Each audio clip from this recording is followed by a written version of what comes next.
ML, siswi kelas 10-5 SMUN 2 Nganjuk, warga Kelurahan Ploso, Kecamatan Kota Nganjuk, Jawa Timur, dituduh telah melanggar aturan sekolah. Sehingga ia diantar pulang guru bimbingan konseling atau BK ke rumah dan tidak boleh masuk sekolah lagi.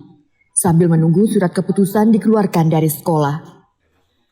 Diceritakan Pedrus, orang tua siswi, kejadian terjadi pada Senin 4 September 2023. Ketika itu sekolah ada orasi siswa. Sebelumnya ML bersama satu temannya izin ke kamar mandi. Sebelum ke kamar mandi, ia mengambil HP miliknya di kelas, selanjutnya ke kamar mandi. Selesai orasi, siswa kembali ke kelas masing-masing, tetapi ada salah satu siswi yang mengaku kehilangan HP. Wali kelas berupaya mencari HP siswinya yang hilang. Karena tidak ditemukan, wali murid melaporkan ke guru BK. Hingga terjadi interogasi yang bermuara pada ML. Meski dalam penggeledahan tidak ditemukan barang yang hilang tersebut. Pedrus, orang tua siswi dengan nada sedih menyesalkan tindakan yang dilakukan pihak sekolah terhadap anaknya. Akibatnya anaknya mengalami trauma mendalam hingga sempat pingsan. Anaknya juga telah bersumpah dengan pernyataan tertulis bahwa ia tidak mengetahui HP temannya yang hilang tersebut. Ditambahkan saat ini anaknya sudah tidak lagi mau sekolah karena malu telah dituduh mengambil HP. Ya dalam sebagai orang tua, karena sebelumnya tidak ada masalah apapun mengenai sekolahan, saya pikir hanya sebagai peringatan atau panggilan atau apa istilahnya pemberitahuan. Ternyata anak saya dinyatakan sudah tidak boleh sekolah lagi di situ atau dikeluarkan atas keputusan ibu kepala sekolah. Nah, saya kaget. Nah, pada saat saya kaget itu saya tidak bisa berpikir secara jernih. Lah, karena apa? Istilahnya anak saya tidak ada masalah kok dikeluarkan.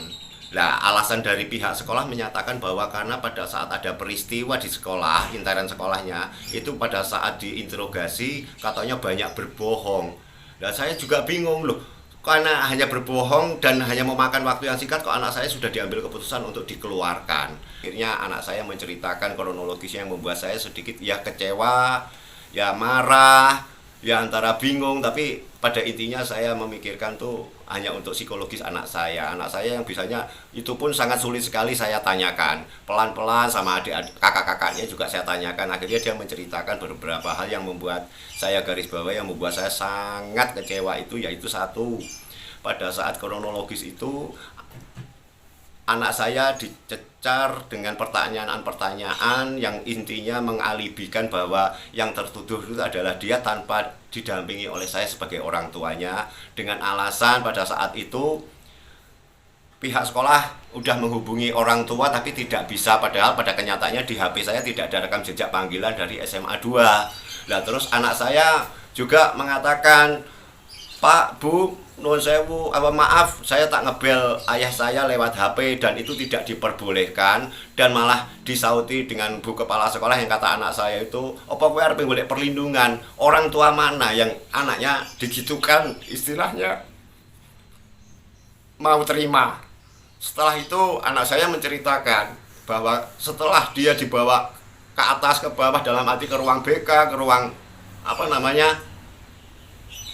kepala sekolah, dia dikatakan bahwa sampai diancam secara intimidatif seperti yang diceritakan dia, yaitu opo kowe perlu tak jejek karo tak pancal ben gelem ngaku. Anak saya kan belum terbukti dan anak saya ajarkan untuk tidak melakukan hal itu. Sakit hati saya itu. Kalau menurut informasi mereka sampai detik kemarin saya sowan ke sana atas undangan resmi, itu belum ada bukti, tapi pada intinya itu alasan dikeluarkan anak saya itu bukan karena permasalahan kasus HP-nya, kehilangan HP itu. Tapi intinya kebohongan yang dilakukan anak saya karena dicecar dan diintimidasi seperti itu. Anak 15 tahun, Pak, di bawah umur yang harusnya masih didampingi oleh orang tua, dan itu tidak berbolehkan didampingi. Akhirnya anak itu bingung, seolah-olah akhirnya mungkin asumsi mereka dikatakan itu suatu kebohongan. Karena memang anak kami itu nuwun sewu ya agak, kalau dalam hal berpikir tuh namanya anak bungsu kadang-kadang ya mungkin karena ketakutan atau karena bingung, mungkin itu. Ya saya sendiri juga nggak terima, pada kenyataannya saya tanyakan tuh dia bisa menceritakan kronologis yang sesungguhnya. Mau mendaftarkan sekolah lagi kan harus ada keterangan dari sekolah yang lama. pada kenyataannya beliau belum bisa memberikan atau pihak sekolah belum bisa memberikan, dan saya terus terang aja disuruh membuat suatu pernyataan. Lah saya bingung pernyataan apa Bu? Saya tanya gitu. Lah terus untuk mengambil HP putri Bapak, loh HP anak saya kok diambil? Iya Pak, ini sebagai gini-gini alasan beliau, dan sudah membuka.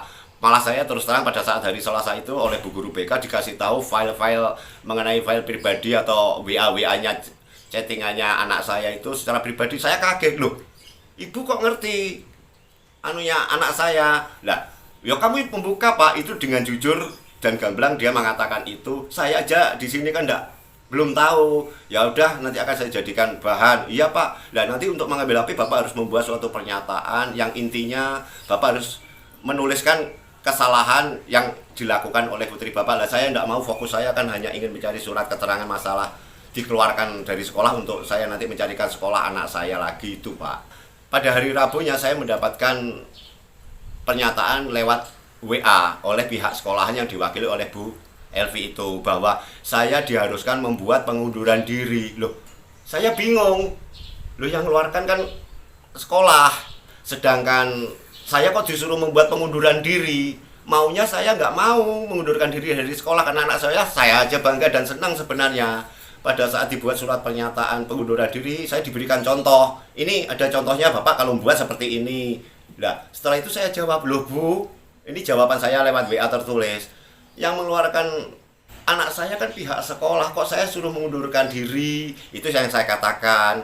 Dalam lewat proses saja Bu, karena dalam menikah orang awam. Terus setelah itu selang beberapa menit beliau menelpon secara langsung lewat WA yang mengatakan bahwa si Genduk, saya tetap harus membuat surat pernyataan pengunduran diri Genduk menikah. Nah pada saat itu saya menjelaskan gini nih, tapi omongan saya dipotong dengan pembicaraan dia, disela terus, sehingga saya tidak bisa menjelaskan, minta waktu untuk menjelaskan ini semuanya, saya disela. Pada akhirnya ya saya bukan saya tutup, saya hanya menjelaskan bahwa saya tidak mau membuat surat pernyataan. Ya kalau soal ada pernyataan berarti saya mengatakan mengundurkan diri, saya bahwa anak saya itu benar-benar seperti yang dituduhkan, padahal kan belum terbukti, dan saya yakin anak saya insya Allah nggak melakukan hal tersebut. Dari Nganjuk, Haryadi Suwandito, Garda TV.